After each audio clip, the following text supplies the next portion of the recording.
하나님께서는 저와 여러분이 행복하기를 원하십니다. 저도 저와 여러분이 행복했으면 좋겠습니다. 여러분도 여러분과 여러분의 자녀들이 행복하기를 원하시지요? 어떻게 하면 행복할 수 있을까요? 행복의 조건이 무엇일까요? 돈일까요? 네, 하나의 이유가 될 수 있습니다. 그러나 절대적이지는 않습니다. 건강일까요? 예, 하나의 이유가 될 수는 있지만 절대적이지는 않습니다. 그러면 행복의 절대 조건은 무엇일까요? 이렇게 정리해 보고 싶습니다. 감사하는 삶입니다. 감사하는 마음입니다. 재정적으로는 조금 부족해도 감사하는 사람은 행복할 수 있습니다. 건강이 약해도 감사하는 사람은 마음이 행복할 수 있습니다. 사랑하는 성도 여러분, 감사하며 살 수 있기를 주님의 이름으로 축복합니다. 여러분, 행복하기를 원한다면 행복을 선택하며 사십시오. 행복을 선택한다는 이야기는 다른 말로 말하면 삶의 범사에서 감사거리를 찾아 감사하는 삶을 살라는 이야기입니다. 분명한 건 우리 인생 여정 속에 불평할 거리들도 분명히 있습니다. 낙심할 거리들도 있지요. 정말 힘 빠지는 일들도 분명히 있을 것입니다. 그렇지만 반대로 감사할 거리들도 찾아보면 참 많다라는 것을 새롭게 깨닫게 될 것입니다. 그런데 여러분, 우리 인생 속에 불평거리도 있고 감사거리가 있는데 이 둘 중에 무엇을 생각하고 무엇을 말하고 무엇을 선택하느냐에 따라서 인생이 불행할 수도 있고 행복할 수도 있다라는 이야기입니다. 이 두 가지는 다 있지만 불평거리만 생각하고 불평거리만 찾아서 말하고 살아간다면 그는 분명 불행할 것입니다. 그러나 불평할 거리도 분명히 있지만 행복한 일들을, 감사한 일들을 찾아서 감사하는 사람은 분명 행복할 것입니다. 여러분, 행복하기를 원하신다면 행복을 선택하십시오. 감사거리를 찾아서 감사하라는 이야기입니다. 할렐루야. 인생이 무엇이냐고 묻는다면 해석이라고 말하고 싶어요. 인생은 해석이다. 우리가 만나는 모든 일들을 어떻게 해석하느냐에 따라서 그 반응이, 그 뒤의 삶이 달라지기 때문이에요. 좋은 일도요, 왜곡된 해석을 하면 왜곡된 생각과 왜곡된 말과 왜곡된 행동으로 인생을, 자기와 주변 사람들의 인생을 비참하게 만들 수 있습니다. 그런데 우리가 만났던 어려운 일들도요, 어려운 일들도 해석을 잘하면 그 속에서 얼마든지 감사의 거리를 찾을 수 있고요, 소망을 가질 수 있다라는 것입니다.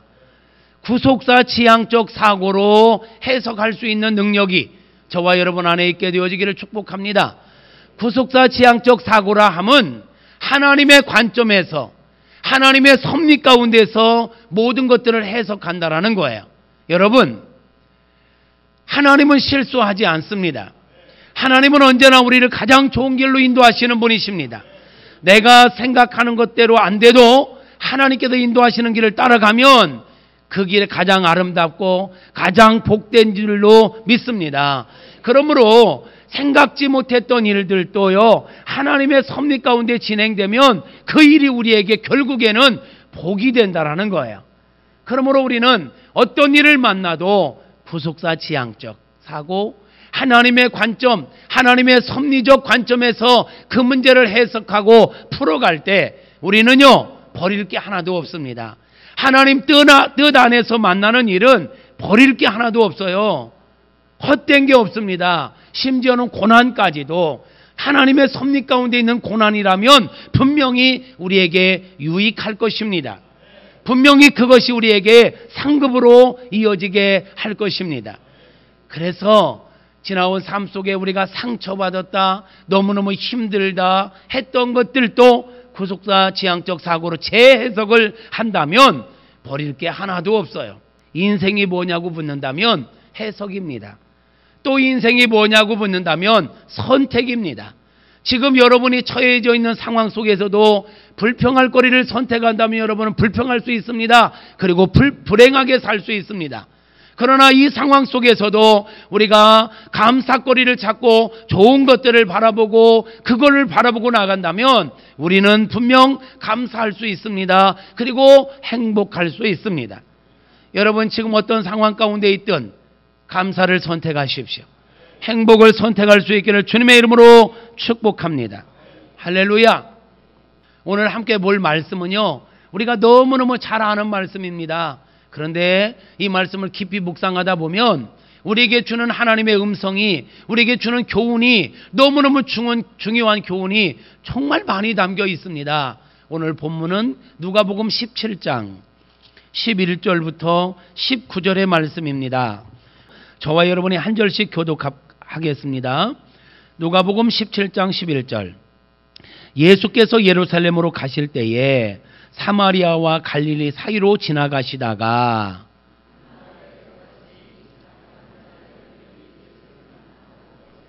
소리를 높여 이르되 예수 선생님이여 우리를 불쌍히 여기소서 하거늘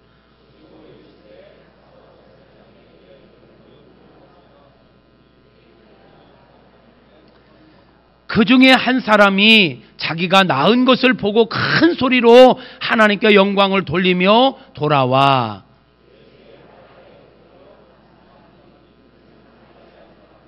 예수께서 대답하여 이르시되 10사람이 다 깨끗함을 받지 아니하였느냐? 그 9은 어디 있느냐?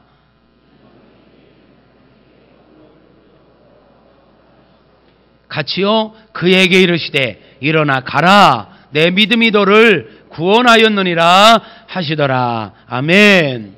여러분 오늘 이 본문에서 우리에게 주는 교훈이 참 많습니다. 몇 가지만 한번 살펴보자고요. 먼저는 예수님께서 길을 가시다가 10명의 사람을 만났는데 다 문둥병에 걸렸대요. 한센병에. 이 세상 사는 사람들 치고 문제없는 사람이 없습니다. 10명이 다 문둥병에 걸린 것처럼 이 세상 사는 사람은 다 문제를 갖고 있습니다. 혹시 여러분 가운데 나는 아무 문제도 없어요 하는 사람이 있으십니까? 만약에 있다면 그게 문제입니다. 정신병자거나 아예 바보거나, 그러니까 문제를 문제로 못 느끼는 거죠. 여러분 이 세상에 문제 없는 사람이 어디 있어요? 다 문제를 갖고 있어요. 오늘 본문은 우리에게 그걸 얘기하는 거예요. 세상 모든 사람이 다 문제를 갖고 있다. 근데 거기에서 끝나지 않아요. 중요한 메시지가 있어요. 문제를 가진 인생은 너나 할 거 없이 누구나가 다 예수님께 나와서 나를 불쌍히 여겨 주소서 해야 된다는 것입니다. 그런데 거기서 끝나지 않습니다. 문제를 만난 자가 문제를 가지고 우리 예수님께 나와서 나를 불쌍히 여겨달라고 간구할 때 우리 사랑하는 예수님은, 좋으신 우리 예수님은 한 번도 그들의 간구를 외면하시지 않는다는 것을 말하고 있습니다. 지금 10명의 문둥병자가 예수 선생님이요 우리를 불쌍히 여기소서 하고 외칠 때 가시던 걸음을 멈추고 그들을 향하여 주목하여 보시는 예수님을 보면서, 그래 우리 예수님은 언제나 간구하는 자의 간구를 외면하지 않는 분이시구나 라는 것을 깨닫게 되죠. 여러분이 복음서를 계속 보면 언제나 갈급한 자가 예수님을 찾을 때 아무리 바쁜 중에도 가던 길을 멈추고 그를 주목하여 보십니다. 회당장 야이루의 딸이 죽었다는 소식을 듣고 죽어간다는 소식을 듣고 그 집으로 바쁘게 발걸음을 옮기고 있었습니다. 지금 사람이 죽어가는, 생사가 오가는 시간의 촉각을 다투는 그 순간에 길을 가는 가운데 나를 불쌍히 여겨달라고 하는 사람 그를 보고 나 바쁘니까 너 저리 가 하지 않고 그의 외침, 그의 간청을 들어주셨고 문제를 해결해 주시는 우리 예수님, 우리는 성경을 통해서 만나지요. 여러분 기억하십시오. 세상에 문제 없는 사람은 없습니다. 문제 있는 사람이 지혜롭게 선택해야 될 게 있습니다. 문제를 가지고 문제 해결자 되시는 예수님께 나와 간구해야 된다는 것입니다. 예수님께 나와 문제를 아려면 우리 주님은 한 번도 외면하지 아니하시고 다 들어주신다라는 것입니다. 우리의 간구를 들으시는 주님은 우리에게 해결책을 제시해 주십니다. 오늘 14절에서도 보시고 이르시되 가서 제사장들에게 너희 몸을 보이라 하고 해결책을 말씀하십니다. 언제 문제가 해결되느냐? 주님께서 주시는 해결책 그 말씀을 듣고 순종할 때 문제가 해결되는 것입니다. 할렐루야. 여러분, 예수님께서 문둥병자들에게 너희들 가서 제사장들에게 너희 몸을 보이라, 이 말이 무슨 의미냐면, 유대인들은요 병에 걸렸잖아요. 특별히 이런 한센병은요 부정한 병으로 여겼어요. 부정한 병. 그래서 사람들과 함께 지내지도 못했어요. 격리 생활을 했어요. 지나가고 사람들이 오면 부정하다 부정하다 외쳤어요. 나 부정하니까 가까이 오지 말라는 거예요. 그래서 이 사람들은요 뭐 옷깃만 스쳐도 사람이 부정해지기 때문에 사람들이 막 피하는 거예요. 그 사람들이 앉았던 자리는 앉지도 않아요. 왜? 부정해지니까. 얼마나 사람들에게 소외받고 왕따 당하는 삶을 사는 거거든요. 그렇게 살던 사람들이 몸이 다 치유되면요 제사장에게 가서 확인을 받아야 돼요. 제사장들이 한센병 다 나았어, 당신의 문제 해결됐어, 이렇게 확인을 받아야만 사람들 속으로 들어와서 정상적인 생활을 할 수 있는 거예요. 그러니까 예수님께서 지금 10명의 문둥병자에게 제사장들에게 가서 너희들의 몸을 보여라, 이렇게 이 말씀은 가서 확인받으라는 얘기예요. 근데 여러분 여기 말이 안 되잖아요. 이미 아직 이들은 문둥병으로 그냥 있어요. 문둥병자의 모습으로 그냥 고쳐준 게 아니에요. 문둥병이 그냥 있는데 제사장에게 가래요. 그러면 마음이 삐딱한 사람은 대뜸 예수님에게 이렇게 말할 수 있겠죠. 아니 예수님, 지금 내가 불치병 걸렸다고 예수님까지도 나를 무시하십니까? 나 지금 놀리십니까? 아니 내가 이게 지금 문둥병이 그냥 있는데 제사장들에게 가면 돌에 맞아 죽어요. 이렇게 따질 수 있는 상황이에요. 근데 이 10명을 어떻게 했다고요? 묻지도 않고 따지지도 않고 제사장들을 향하여 갔다는 거예요. 또 이렇게 얘기할 수 있겠죠. 아 예수님 순서가 바뀌었어요. 먼저 고쳐주시고 그리고 가라고 하셔요. 이건 지금 보세요. 눈이 있으면 보세요. 이렇게 따질 수 있는 상황이에요. 근데 이 10명의 문둥병자는 묻지도 따지지도 않고 예수님 말씀 따라 제사장들에게 갔다라는 거예요.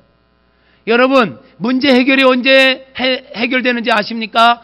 주님의 말씀을 듣고 그대로 순종할 때 문제가 해결되는 것입니다. 14절에 보니까 그들이 예수님 말씀을 듣고 그들이 가다가 깨끗함을 받은지라. 순종하고 가다가 깨끗함을 받았다라는 거예요. 여러분 믿음으로 산다는 게 무엇입니까? 내 상식적으로 이해 안 돼도, 이론적으로 이해 안 돼도 주님의 말씀이 그렇다면 그런 거예요. 우리는 예수님을 믿는 자이지 내 상식을 믿는 자가 아니잖아요. 내 상식적으로는 아니야. 근데 예수님은 맞대. 그러면 내가 맞아요? 예수님이 맞아요? 그럼요. 믿음은 바로 그런 거예요. 근데 우리가 예수님을 믿노라 하면서도 내 상식을 믿을 때가 얼마나 많은지 몰라요. 내 지식을 믿고 내 경험을 믿을 때가 얼마나 많은지 몰라요. 지금 내 상식이라면 10명의 문둥병자가 안 가야 돼요. 고쳐주세요.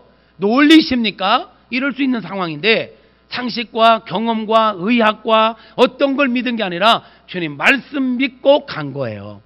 믿음은 바로 이런 거예요. 믿음은 바라는 것들의 실상이요 보지 못하는 것들의 증거니라. 할렐루야. 참 믿음을 소유하실 수 있기를 축복합니다. 믿음의 세계는 이론적으로 설명할 수 있는 게 아니라 순종하면 설명되어지는 것입니다. 설명할 수 있는 게 아니라 순종하면 증거가 나타나는 것입니다.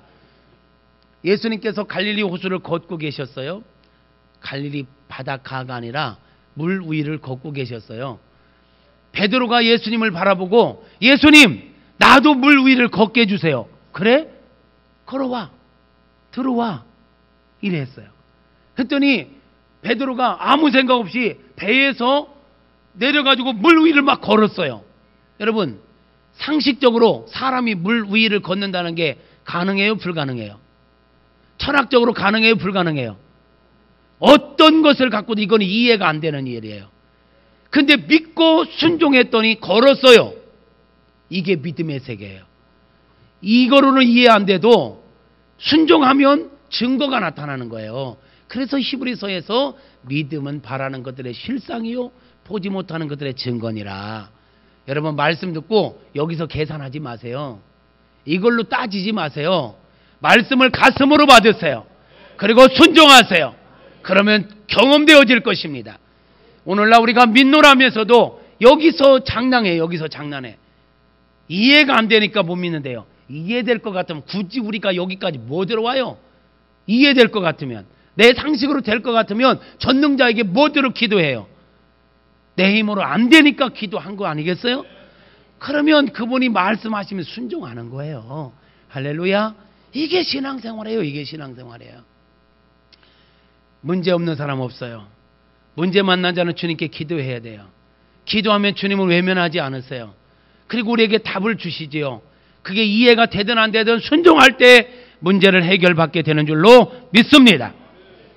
또 오늘 본문을 묵상하다가 깨닫는 게 뭐냐면 10명 모두가 다 고침을 받았잖아요. 이 말은 우리 모든 인생은 감사할 조건을 다 갖고 있다라는 것입니다. 그죠? 10명이 다 고침을 받은 것처럼, 10명이 문둥병에 걸린 것처럼 모든 사람은 문제가 있다. 10명이 다 문둥병이 다 치유받은 것처럼 모든 인생은 감사할 조건을 분명히 가지고 있다. 그런데 주목해 볼 게 있어요. 감사할 조건은 다 가지고 있는데 돌아와서 감사하는 자는 극히 적다라는 것을 말씀하고 있어요. 10명이 다 고침을 받았잖아요. 그런데 하나님께 영광을 돌리고 예수님께로 돌아와서 감사한 사람은 한 사람밖에 없어요. 이것은 뭘 얘기하는 거죠? 다 감사할 조건을 갖고 있는데 진짜 감사하며 사는 사람은 진짜 적다라는 거예요. 여러분 감사할 줄 모르는 9명에 속해 있는지 감사할 줄 아는 1명에 속해 있는지 돌아보시는 시간이 되어지기를 축복합니다. 또 하나 이 말씀을 묵상하면서 느껴지는 게 뭐냐면 감사하는 걸 보면, 감사하는 사람들을 보면 사실 감사할 것이 더 많은 사람들은 감사를 잘 않더라고요. 많은 은혜를 받은 사람보다요 작은 은혜를 받은 사람들이 진짜 감사할 줄 알더라고요. 여기도 보면 여기 감사하러 돌아오지 않은 9사람은 유대인들이었어요. 그러니까 이들은 선민이야. 선택된 민족이야. 하나님께 더 많은 사랑을 받고 더 많은 감사의 조건을 가진 사람들이란 얘기죠. 근데 그들은 감사로 돌아오지 않았어. 근데 돌아온 한 사람은 누구예요? 사마리아인, 이방인이에요. 선택도 못 받았던 사람이에요. 어떤 면에서 보면 더 작은 은혜를 받은 사람이에요. 근데 그는 돌아와서 감사하더라는 거죠. 오늘날도 우리의 삶을 보면요, 감사할 조건이 많은 사람들은 욕심에 매여가지고 참 있는 사람이 더 한다는 말이 있죠. 누릴 만큼 누리고 가질 만큼 가진 사람들이 더 욕심을 부려. 분명한 거는요, 감사할 때 더 큰 은혜를 받을 수 있다는 것을 성경은 말하고 있는 것입니다. 오늘 우리가 읽은 19절의 말씀을 보니까 돌아온 사마리아인에게 그에게 이르시되 일어나 가라. 내 믿음이 너를 구원하였느니라 하시더라 그랬어요. 자, 여기서 구원이라는 말은 꼭 이가 어떤 사람들은 병 고침만이 아니라 영적인 구원까지 받았다라고 해석하는 분들도 있어요. 굳이 아니라고 부인하고 싶지는 않아요. 또는 어떤 분들은 일시적으로 나음 받았을 뿐만 아니라 이제 근본적으로 이게 완전히 치유받았다, 이것을 구원받았다라고 표현하는 분들도 있어요. 그 또한 굳이 부인하고 싶지는 않아요. 분명한 건 그냥 일시적으로 그 치료를 받았던 그냥 어쨌든 간에 이 치료를 받고 그냥 돌아간 사람들은 얻지 못하는 은혜를 지금 돌아와서 감사하는 자가 얻고 있다라는 거죠. 그렇지요, 여러분? 감사는 감사를 낳게 하고 우리 인생을 더 풍요롭게 한다라는 것입니다. 할렐루야. 마땅히 감사해야 될 자들이 감사하지 않으면 서운해 하신다라는 거예요. 오늘 말씀에 우리 예수님께서 이런 말씀을 하세요. 예수께서 17절에 보니까 예수께서 대답하여 이르시되 10사람이 다 깨끗함을 받지 않았느냐? 근데 그 9은 어디 있느냐? 이 말 속에는 야, 그 9사람도 와서 감사해야 되는 거 아니냐? 근데 서운하다. 이 말이에요, 이 말. 우리가 마땅히 하나님의 은혜로 살아가고 있으면서 감사해야 될 상황에서 감사하지 않으면 우리 주님은 서운해 하신다라는 거예요. 하나님 앞에 너무 인색하지 마시기를 축복합니다.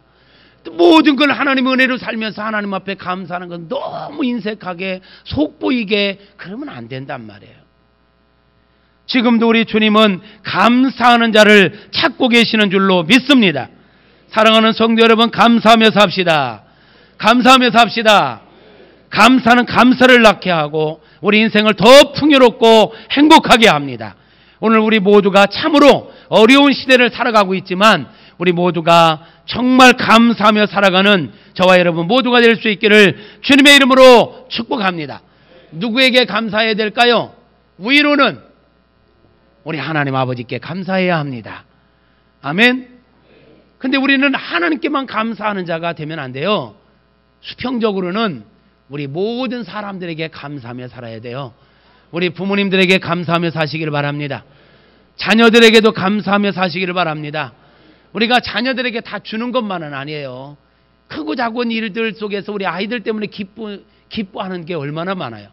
자녀들이 없다면 우리가 얼마나 참 냉랭하고 건조한 삶을 살까요? 자녀들 때문에 받는 기쁨이 얼마나 커요. 그러니까 자녀들에게도 감사하세요. 여러분, 부모님이라고 해서 무조건 다 사랑해 주는 거 아니에요. 우리 자녀들 부모님께 사랑받는 거 당연하게 받으면 안 돼요. 감사함으로 받으십시오. 아멘. 자녀들로 인해서 오는 기쁨 당연한 거 아니에요. 자녀들에게 감사할 수 있기를 축복합니다. 할렐루야. 형제들에게도 감사하십시오. 우리 옆에 있는 지체들에게도 감사하십시오. 옆에 사람 한번 감사합시다. 감사합니다. 감사합니다. 네, 감사하지요. 감사하고 말고요. 우리가 만나 함께하고 있는 모든 사람들에게 감사하며 사시기를 축복합니다. 이게 십자가를 세워가는 삶이에요. 십자가를 보면 수직적인 관계, 부흥의 첫날 저녁에 우리 강사 목사님 얘기했지요. 고넬류의 이야기를 하면서 고넬류의 삶을 보면 십자가가 보인다. 그건 처음에 뭔 소린가 했어요.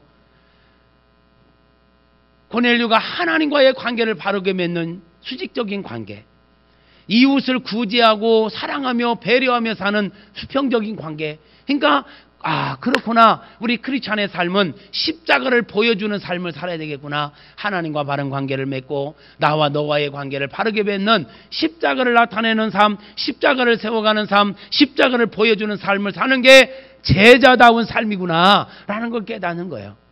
여러분, 우리는 우리 하나님 앞에 감사하며 삽시다. 모든 사람에게 감사하며 삽시다. 넌 내 덕 때문에 사는 거야 이러지 말고 당신 때문에 내가 행복해요 하면서 감사할 때 나도 행복하고 너도 행복하고. 할렐루야. 우리 정말 이 땅에 살아가는 동안에 정말 감사하는 삶을 살면 이게 바로 하나님께 영광이 되고 모든 사람에게 행복을 주는 우리 교회의 연구표가 뭐요?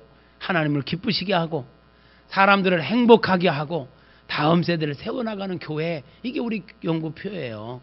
이거를 하려면 하나님께 감사하고 사람들에게 감사할 때 이것을 이루어가게 될 줄로 믿습니다.